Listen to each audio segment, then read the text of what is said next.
নমস্কার, আপনারা দেখছেন কবির সৌরভের ইউটিউব চ্যানেল। আমরা কথা বলে নেব এই সময়ের পশ্চিমবাংলা তথা ভারতবর্ষের অন্যতম প্রতিবাদী কণ্ঠস্বর এবং পশ্চিমবাংলার বিরোধী রাজনীতির মানচিত্রের অন্যতম গুরুত্বপূর্ণ বা যদি বলা যায় সবথেকে গুরুত্বপূর্ণ ম্যাসকট জিনিসই বিকাশ রঞ্জন ভট্টাচার্যের সঙ্গে। স্যার, আমরা বেশ কিছু বিষয়ে কথা বলবো আজকে আপনার সঙ্গে। প্রথম কথা বলি যে আজকে আপনার দলের যে নেতাকর্মীরা গ্রেফতার হয়েছিলেন তারা প্রত্যেকেই নিঃশর্ত জামিন পেলেন। আপনি বিষয়টা সম্পর্কে কেন তারা গ্রেপ্তার হলেন, কী ধারায় গ্রেপ্তার, সাধারণ প্রতিবাদ করতে গিয়ে কী জন্য গ্রেপ্তার, আর তাহলে তার যদি মেরিটই থাকে তাহলে জামিন কী করে হলো, এই বিষয়টা একটু আলোকপাত করুন স্যার। না, গ্রেফতার হওয়াটা অত্যন্ত অপ্রয়োজনীয় ছিল। পুলিশ শাসক দলকে সন্তুষ্ট করবার জন্যই গ্রেপ্তার করেছেন, আর কিচ্ছু না। এবং এইসব কারণে গ্রেপ্তার হলে পরে আদালতও জামিন দেওয়া ছাড়া অন্য কোনো পথ তার নেই। এখন গ্রেপ্তার করতে হয়, গ্রেপ্তার করেছেন। আমার মনে হয় গ্রেপ্তার আরও করেছেন যে বিক্ষুব্ধ জনতা কেন মমতা এবং মমতার ভাইপোর ছবি টবি সব ফ্লেক্স টেক্স ছিঁড়ে ফেলেছে, ওই কারণেই গ্রেপ্তার হয়েছে, আর অন্য কোনো কারণ না। ওইটা গ্রেপ্তার না হলে তো মমতা আবার ঘাড়ে চেপে বসতো যে কী করলে। অতএব আন্দোলন করতে গেলে শাসক দলের বিরুদ্ধে শ্রেণী প্রশ্ন এখানে আসছে না, এবং যে শাসক দল সম্পূর্ণভাবে প্রশাসনকে কেন্দ্র করে গুন্ডামি করে সেখানে এরকম গ্রেপ্তার হবে। মিছিল করতে দেবে না, জমায়েত করতে দেবে না, এইসবকে উপেক্ষা করে আমাদের মিছিল জমায়েত আন্দোলন করতে হবে, এটাই নীতি এবং এই পদ্ধতি চলবে। স্যার, এর মধ্যে অবাক হওয়ার কিছু নেই, আপনারাও করতেন, আমি বলছি না। কুণাল ঘোষ বারবার করেই বলছেন, একাধিকবার আমি দেখছিলাম দীপশিতা ধরের সঙ্গে একটি টেলিভিশন শোতে রীতিমতো বাকযুদ্ধে পৌঁছলেন এবং যে বিষয়টি তুলে আনলেন সেটি কুণাল ঘোষ, সেটি খুব সৌজন্যমূলক বলে মনে হলো না, কিন্তু তার যে রাজনৈতিক পয়েন্ট যেগুলো ছিল মরিচঝাপি, অনিতা দেওয়ান, বানতলা, সাঁইবাড়ি, বিজন সেতু, আমি এক এক করে বলছি। স্যার, আপনাদের বিরুদ্ধে তো এই অভিযোগগুলো আছে। আচ্ছা, এই প্রত্যেকটা ঘটনা আমি যদি খুব ছোট ছোট করে বলি, সেটা হচ্ছে যে ওরা এই কথাগুলো বলেন তার কারণ ওরা জানেন যে বর্তমান প্রজন্মের যারা তারা এই ঘটনাগুলো জানেন না, তো তাদের সামনে বারবার এটা পেশ করলে পরে বিভ্রান্ত করা যাবে।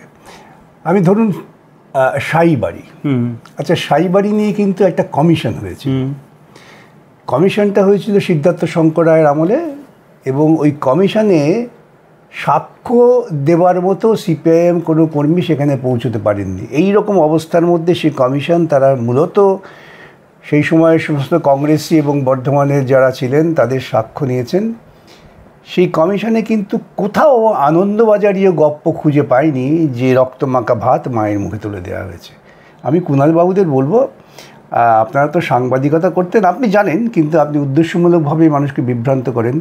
এই সাঁইবাড়ি সংক্রান্ত কিছু বলার আগে তারাপদ মুখার্জি কমিশনের রিপোর্টটা পড়বেন, জোগাড় করে নেবেন, এবং তার কি নির্দিষ্ট ফাইন্ডিং ছিল সেটা জনগণকে বলবেন। তাহলে এই মিথ্যার যে একটা বাতাবরণ ওরা তৈরি করেন, কিন্তু মিথ্যার অনেক বড় শক্তি, সেটা তো ওনারা শিখেছেন গোয়েবলসের কাছ থেকে। ধরুন মরিচঝাপি। স্যার, কমিশনের রিপোর্ট কী ছিল একটু কাইন্ডলি? কমিশনের রিপোর্টে পরিষ্কার বলা হয়েছে যে দুজন, তাদের বিরুদ্ধে আদালতের স্পষ্ট নির্দেশ ছিল তারা বর্ধমানে ঢুকতে পারবে না। তারা সেদিনকে বর্ধমানে ঢুকে মিছিলের উপর বোমাবাজি করে মানুষ ক্ষিপ্ত হয়ে গিয়ে, ঠিক এই ফাইন্ডিং, মানুষ ক্ষিপ্ত হয়ে গিয়ে তাদের আক্রমণ করে। ওখানে মা, রক্তমাখা ভাত, এই সমস্ত কাল্পনিক গপ্প লেখার কোনো জায়গা নেই, কোনো সুযোগও নেই। তারাপদ মুখার্জি কমিশনের রাইট সেটা স্পষ্ট বলা আছে। কুণালবাবু, আপনারা দয়া করে এই কথাগুলো মানুষকে বলুন, সত্যটা হাজির করুন, মানুষ বিচার করুক যে কোনটা সত্য কোনটা মিথ্যা, কার ওপর কী। গল্প ছড়াবেন না। 1, 2 মরিচঝাপি নিয়ে যদি সেই সময়কার বিধানসভার বিতর্কগুলো দেখতে পারেন, তখন তো বিধানসভার বিতর্ক হতো, এখনকার মধ্যে তো বিধানসভায় জয় শ্রীরাম জয় জগন্নাথ হতো না। তখন বিধানসভায় বাঘা যারা ছিলেন সদস্য এমএলএর, তাদের বক্তব্যগুলো পড়ুন, সেই সময় তৎকালীন তথ্যগুলো পড়ুন। আজকে আপনার মরিচঝাপি যে গপ্প বলেন, সেই গপ্পটা তো আপনার নন্দীগ্রামের গপ্পের সঙ্গে মিল আছে, যে মেয়েদের স্তন কেটে কেটে ফেলে দেওয়া হয়েছে, বাচ্চাদের চিড়ে সেই হলদি জলে ফেলে দেওয়া হয়েছে, এসব গপ্প তো আপনাদের দল তৈরি করেছিলেন। মরিচঝাপিও সেই গল্প, কিন্তু মরিচঝাপিতে তখন উদ্বাস্তুদের বসতে না দিয়ে পশ্চিমবঙ্গের যে ভারসাম্য, প্রাকৃতিক ভারসাম্য বা আমরা বলি ইকো ব্যালেন্স, সেটা রক্ষা হয়েছে। আজকে আদালতকে নির্দেশ করে বলতে হচ্ছে যে সুন্দরবন অঞ্চলে এখানে কোনো বসতি করা যাবে না, কেন ইকো ব্যালেন্স নষ্ট হচ্ছে। যারা সরকারে থাকেন না, তাদের অনেকটা দূর ভাবনা চিন্তা করতে হয়। ওই সুরসুরি দিয়ে কিছু করলে হয় না। এবং মরিচ ঝাঁপি নিয়ে আপনারা যে গল্প করেন, তথ্য দিন। গুলি চালানো হয়েছিল, নির্দিষ্ট তথ্য। সেই সময়ে এই সমস্ত গপ্প খাড়া করা হয়েছে। মরিচ ঝাঁপিতে কোনো মানুষকে গুলি করে খুন করা হয়নি, কোনো মানুষকে জোর করে সুন্দরবনের বাঘের পেটে ফেলে দেওয়া হয়নি। হ্যাঁ, সেখানে বসতি স্থাপন করতে দেওয়া হয়নি, সেটা অবশ্যই প্রাকৃতিক ভারসাম্য রক্ষার জন্য, সুন্দরবনকে রক্ষা করার জন্য। সুন্দরবন রক্ষা করাটা অত্যন্ত গুরুত্বপূর্ণ প্রয়োজন ছিল, আজও আছে। আজকে সুন্দরবন রক্ষা করার জন্য আদালতে এসে নির্দেশ নিতে হয়, তখন প্রশাসন তারা নিজেরা অগ্রিম দায়িত্ব নিয়ে কাজ করেছিলেন। সুতরাং ওইসব গপ্প ছাড়ুন। তারপর বানতলা, আচ্ছা বলুন তো, বানতলাটা যে সময় ঘটনা ঘটে তখন বানতলা কিন্তু একটা এত ঝলমলে ছিল না, লেদার কমপ্লেক্স তখন হয়নি। বামফ্রন্ট লেদার কমপ্লেক্স করার পরে বানতলা অঞ্চলে অনেক জনমানুষের যাতায়াত বেড়েছে। বানতলার ধর্ষণটা অত্যন্ত নিন্দনীয়, দুঃখজনক। বানতলা যারা ভয়ঙ্কর, যারা ধর্ষণ করেছিলেন তারা সাজা পেয়েছেন, জেল খাটছেন, কিন্তু তার সঙ্গে কোনো রাজনৈতিক দলের যোগ ছিল কি? বানতলার ধর্ষণ দলের ক্যাডাররা নেতারা মিলে বানতলার ধর্ষণে কি কোনো রাজনৈতিক দলের যোগাযোগ ছিল? কুণালবাবু এটা লেখাপড়া করুন না, আমাদের ভুল ত্রুটি সমালোচনা করুন, আমরা আহ্বান জানাই, কিন্তু মিথ্যা কথা বলে মানুষকে বিভ্রান্ত করবেন না, এক। আর দুই হচ্ছে, বানতলাটা কিন্তু একটি সরকারি হাসপাতাল নয়, চিকিৎসারত চিকিৎসকের ধর্ষণ খুন নয়, একটা ল কলেজের ভর্তি একটা ল স্টুডেন্টকে এইভাবে ধর্ষণ করা নয়। বানতলাটা খোলা মাঠ ছিল। এই সাধারণ মৌলিক পার্থক্যগুলো ওরা বোঝেন না। আমি আবারও বলি, ধর্ষণ জিনিসটাই হচ্ছে একটা মনুবাদী সংস্কৃতির লালন পালনের ফলে বৃদ্ধি পায়, যেটা 2011-র পর থেকে মমতা এই ধর্ষণটাকে খুব সহজলভ্য করে দিয়েছেন। তিনি বলেছেন সর্দি কাশি যেমন হয় তেমন ধর্ষণ হবে। তিনি ধর্ষণের রেট কাট করে দিয়েছেন। 20 বছরের ধর্ষিতা হলে 2 লক্ষ, 30 বছরের হলে 1.5 লক্ষ, এই জাতীয়। আর তিনি সব কাজ ছোট্ট শিশুদের কাজ, ধর্ষণের বাচ্চাদের কাজ হয়ে গেছে। ধর্ষিতা হলে পরে তার সঙ্গে তার ব্যবসায়িক সম্পর্ক ছিল। এই তত্ত্ব খাড়া করে করে মমতা তার কর্মীদের অনুপ্রাণিত করেছেন যে ধর্ষণটা খুব একটা খারাপ কাজ না, এটা খুব স্বাভাবিক ব্যাপার। এবং আপনারা যারা অনুসন্ধানমূলক সাংবাদিকতা করেন 2011 সালের পর থেকে, যদি আপনারা অনুসন্ধান করেন দেখবেন গ্রামে গ্রামে ধর্ষণ ধারাবাহিকভাবে নিয়ম করেই প্রায় তৃণমূল কংগ্রেসের লোকেরা করতেন, প্রত্যক্ষভাবে বা পরোক্ষভাবে, এবং সেটা টাকা দিয়ে মিটিয়ে দেওয়ার চেষ্টা করতেন। আমার তো পেশাগত জীবনে বহু মানুষ এরকম আমার কাছে এসে অভিযোগ করেছেন যে আমাদের বাধ্য করেছে যে টাকা দিয়ে মিটিয়ে নিন। এমনকি একজন মহিলা আমাকে ফোন করে বলেছিলেন যে আমি থানায় গেলাম, পুলিশ বলছে এসব বলা যাবে না, অমুক জায়গায় যান, সেখানে গেলাম, তারা বললো এইবার টাকা নিয়ে মিটিয়ে নিন, আবার যদি ধর্ষণ করে তখন আমরা দেখব। অর্থাৎ পুনর্বার ধর্ষণেরও একটা অনুমতি ছিল। যাই হোক, সুতরাং এসব নিয়ে তৃণমূল কংগ্রেস বা কুণালবাবুরা যত কম কথা বলবেন ততই দেশের পক্ষে মঙ্গল। সত্যকে স্বীকার করার মতো সাহস ওদের নেই, আর যথাযথ গঠনমূলক ক্রিটিসিজম করার মতো ওদের সেই বুদ্ধিমত্তা নেই। স্যার, আমার মনে পড়ছে আপনি এই কথাগুলো বলার সঙ্গে সঙ্গেই আমি একটুখানি স্মৃতির পাতা উল্টোচ্ছিলাম। রাজীব দাস এবং রিঙ্কু দাস, আপনার মনে থাকবে বারাসাতে মুখ্যমন্ত্রী তখন বুদ্ধদেব ভট্টাচার্য, 2009 সালের পরে বামফ্রন্ট সরকারের একদম শেষের দিকে একটি ভয়াবহ ধর্ষণ হয়েছিল এবং রিঙ্কু দাস তার ভাই রাজীব দাস দিদিকে বাঁচাতে গিয়ে দুষ্কৃতীদের হাতে তিনি খুন হয়েছিলেন। বুদ্ধবাবু কিন্তু সঙ্গে সঙ্গে ছুটে গিয়েছিলেন। ধর্ষণ তো তৃণমূলের আমলে প্রথম হচ্ছে না, ধর্ষণ তো যুগ যুগ ধরে হয়ে আসছে। এই নিন্দনীয় নক্কারজনক ঘটনাটি দিন দিন ধরে হয়ে আসছে। সরকারের দৃষ্টিভঙ্গির একটা ফারাক তৈরি হয়েছে। এটাই তো মৌলিক। যে সরকারের মুখ্যমন্ত্রী একথা বলতে পারেন সর্দি কাশি যেমন হয় তেমন ধর্ষণ হবে, বা ছোট ছেলেদের কাজ, এবং ধর্ষণ হলে ক্ষতিপূরণের চার্ট করে দেবেন, সে মুখ্যমন্ত্রী তো তিনি প্রত্যক্ষভাবেই ধর্ষণ কাণ্ডকে উৎসাহিত করছেন। তিনি ধর্ষণ কাণ্ডের বিরুদ্ধে কঠোর নন, কড়া নন, তিনি ধর্ষকদের আড়াল করার চেষ্টা করছেন। আমার খালি মনে হচ্ছে স্যার যে মুখ্যমন্ত্রী তিনি একটি সরকারি কোষাগারের টাকায় অবশ্যই একটি ধাম তৈরি করেছেন, জগন্নাথ ধাম, সেটার প্রসঙ্গে পরে আসবো। এই নিয়ে অতীতে অনেক কথা হয়েছে, সেটার যৌক্তিকতা কি, মুসলিমরা সেখানে ঢুকতে পারবেন না কেন, তাদের করের টাকাও ব্যবহার করা হচ্ছে। আমার প্রশ্ন অন্য জায়গায়, যখন তিনি জানতে পারলেন তার একদম হাতের কাছে সাউথ কলকাতা ল কলেজ আছে, যখন তার পাশ দিয়ে আসছিলাম ভাবছিলাম এত জনবহুল জায়গায় কী করে রাত সন্ধ্যে 7টা থেকে রাত 12টার মধ্যে এই ঘটনা ঘটতে পারে। যাই হোক, তিনি তো একবার হলেও আসতে পারতেন। তিনি পুরী থেকে, তিনি বানরদের প্রতি এত শ্রদ্ধাশীল, তিনি ছাড় দিচ্ছেন, একবার এসে পৌঁছলেন না? একবার না, কী করে আসবেন? তিনি মনে করেন জগন্নাথই সব রক্ষা করবেন। তার ট্রেনিংটা তো হয়েছে নাগপুর থেকে। যেমন ওরা মনে করেন জয় শ্রীরাম বললে, রাম মন্দির করলে সব সমস্যার সমাধান হয়ে যায়, তো উনি মনে করছেন জগন্নাথ মন্দির করলে সমাধান হবে, জগন্নাথই রক্ষা করবেন।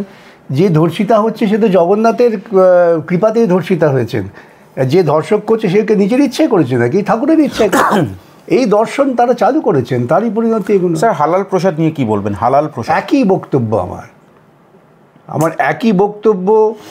কে কি খাবে, কিভাবে খাবে সেটা নির্ধারণ করে দেবে কি অন্য কেউ? আর তার থেকে আমার বড় বক্তব্য হচ্ছে গোটা হিন্দু ধর্মকে এরা অপমানিত করছেন। হিন্দুত্ববাদীরা, তারা ইসলামপন্থীর আচার আচরণকে অনুকরণ করার চেষ্টা করছেন, যে ওরা করছে তো আমরা করব না কেন। আমরা একটা উদার দৃষ্টি সম্পন্ন ধর্ম বলে দাবি করি। ওরা স্বামী বিবেকানন্দ নাম উচ্চারণ কী করে করেন আমি জানি না।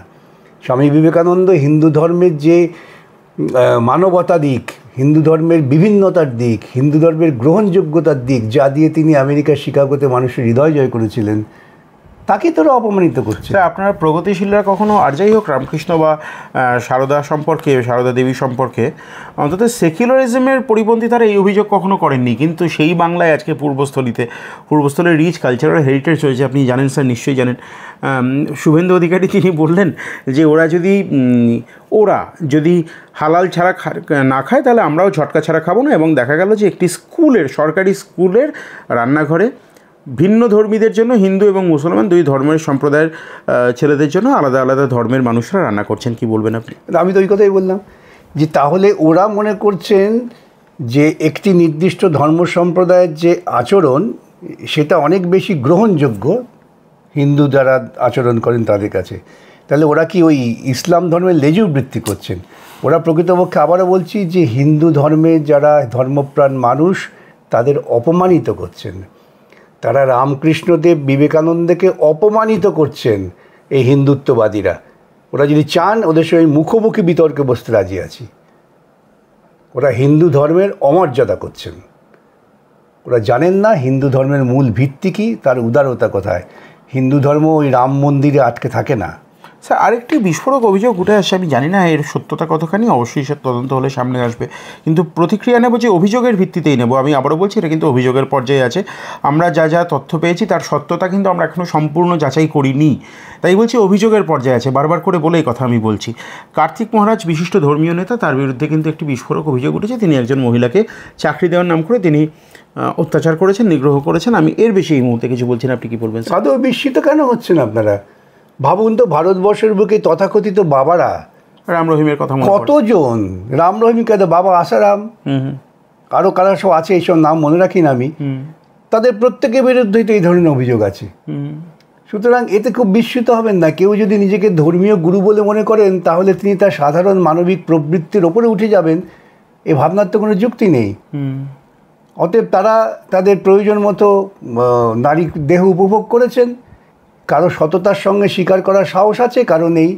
কিন্তু কেউ ধর্মগুরু বললেই তিনি একেবারে সম্পূর্ণ দোষমুক্ত মানুষ হয়ে যাবেন, এই ভাবনার তো কোনো কারণ নেই। স্যার, এবার খুব গুরুত্বপূর্ণ একটা বিষয়, মানুষ, সারা রাজ্যের মানুষ আপনার কাছে জানতে চান ডিএ মামলা। 27 তারিখ পেরিয়ে গিয়েছে ইতিমধ্যেই, সোমবারে জানি না কী হবে। রাজ্য সরকার সম্ভবত সুপ্রিম কোর্টে যাওয়ার প্রস্তুতি নিচ্ছেন। এই জায়গায় দাঁড়িয়ে আপনি যখন রায় বার করে আনলেন, আপনার সহযোগীরা এবং আপনি নেতৃত্ব দিয়েছিলেন, তার 25%-এর তো নামগন্ধ নেই, 2.5%-এরও কথা শোনা যাচ্ছে না। কি বলবেন স্যার? ধরুন, একটা আমি বলি, একটা ছলের অভাব হয় না, আমি বারবার প্রত্যেক জায়গায় বলছি। তো একটা সরকার যখন প্রথম থেকেই পরিকল্পনা করে যে আমি আইন মানব না, আমি আমার সাংবিধানিক দায়িত্ব পালন করব না, এবং আমি সরকারি কোষাগারকে খরচা করব ব্যক্তি প্রচার এবং দলীয় ক্ষুদ্র স্বার্থে, তখন সেই সরকারটা প্রকৃতপক্ষে সংবিধানকে অমান্য করছেন, সংবিধানের যে মূল ভিত্তি রুল অফ ল তাকে অমান্য করছেন, অগ্রাহ্য করছেন। এই প্রতিটি ঘটনায় দেখবেন সেই স্কুল স্ক্যাম থেকে শুরু করে আজকে যে জায়গায় দাঁড়িয়েছি, যে সরকারি কর্মচারীদের ডিএটা তো সরকারি কর্মচারীরা নতুন করে আবদার করছেন না, এটা তো একটা স্বীকৃত ঘটনা যে জিনিসপত্রের দাম বাড়লে সেই দাম বৃদ্ধির সঙ্গে মোকাবিলা করবার জন্য দিয়ে দেয়া হয়। তো সরকার যদি এমন ব্যবস্থা করতে পারেন জিনিসপত্রের দাম বাড়ছে না, দিয়ে লাগবে না, সেই কাজটা করতে পারছেন না। কিন্তু কি করছেন, তার যে আইনি দায়িত্বপ্রাপ্ত তিনি হয়েছেন কর্মচারীদের ডিএ দেওয়া, সেই ডিএর টাকা তিনি এই ধর্মীয় প্রচারে কাজে লাগাচ্ছেন। পুজোতে টাকা দেওয়া, ইমাম ভাতা, পুরোহিত ভাতা, ঈদের উৎসবের নাম করে ভাতা, যীশুখ্রিস্টের জন্মদিন পালন, এবং শেষ পর্যন্ত নির্লজ্জের মতো একটা মন্দির তৈরি করা। এ কি সরকারের কাজ নাকি? এবং একটু স্যার আপনাকে থামাচ্ছি না, আমি জুড়ে দিচ্ছি। তহাসির দিকে কিন্তু বারবার করে বলছেন যে আমরা চেয়েছিলাম যে ওখানে একটি মসজিদ হোক, তাহলে আবার একটি মসজিদ যদি করতে হয় সরকারি কোষাগারের টাকা এইভাবেই ব্যয় হবে। আমি দেখুন আবারও বলি, এইসব যারা মমতাকে সমর্থন করেন, খুব বিনয়ের সঙ্গে বলছি, তারা প্রকৃতপক্ষে ভারতবর্ষের সংবিধানকে অবমাননা করেন। তারা চান না যে একটি নির্বাচিত সরকার তার ন্যূনতম যে দায়িত্ব সে দায়িত্ব পালন করুক নিষ্ঠার সঙ্গে। দেয়া হচ্ছে না। কুণালবাবুরা গর্ব করে কি বলছেন, এই কালীগঞ্জে ভোটে দেখেছেন আমরা পোস্টাল ব্যালট বেশি জিতেছি না, পোস্টাল ব্যালটে বেশি পেয়েছে। তার মানে সরকারি কর্মচারীরা, তার মানে সরকারি কর্মচারীদের একাংশ, আমি তো বলি তারা কাটমানিতে এত সমৃদ্ধ হয়েছেন যে তাদের কাছে ডিওর প্রয়োজন নেই। এখন ওরা কিন্তু এই ব্যবস্থায় টিকিয়ে রাখতে চান যে একদল সরকারি কর্মচারী তারা এই দুর্নীতির শরিক হয়ে অনেক অতিরিক্ত উপায় করবেন, আর অধিকাংশ সরকারি কর্মচারী যারা দুর্নীতির সঙ্গে যুক্ত নন তারা ডিএ চাইলে তাদের বলা হবে ঘেউ ঘেউ করবেন না। আরও মারাত্মক কথা বলেছেন, আমি যা দেখলাম, যদি এই আবেদন সত্য হয়ে থাকে, যে যদি সুপ্রিম কোর্ট নির্দেশ দেয়ও তাহলে টাকা আমরা কোর্টে জমা রাখবো, কিন্তু কর্মচারীদের দেবো না। এটা সরাসরি কর্মচারীদের প্রতি অনাস্থা, অশ্রদ্ধা প্রকাশ করা। কর্মচারীরাও যদি এরপর সকলে ঐক্যবদ্ধ হয়ে এই সরকারের প্রতি অনাস্থা না জ্ঞাপন করেন, তাহলে সরকারি কর্মচারীদের কিছু পাওয়ার অধিকার নেই। মানে আলটিমেটলি কি ডিএ বিষ পাও জলে? বিষ পাও জলে কি অবস্থা, সেটা যখন সুপ্রিম কোর্টে মামলা আসবে তখন আমরা বলতে পারবো। এখন কোর্টের কাছে যদি দেখা যাচ্ছে যে সম্পূর্ণ সুপ্রিম কোর্টকে অবমাননা করতে সিদ্ধহস্ত, ওই বারবার আবেদন করেছে, এই একটা আবেদন করবে, সুপ্রিম কোর্ট গ্রহণ করবে কিনা আমি জানি না। হয়তো বলতে পারে হুজুর আমার কিছু সময় দাও, তো সময় চাইলে যে কোনো কোর্টই বলবে, যে কোনো মানুষই বলবে প্রমাণ কেন, যে হুজুর এটা করবো, একটু সময় দিন, সময় দেবে।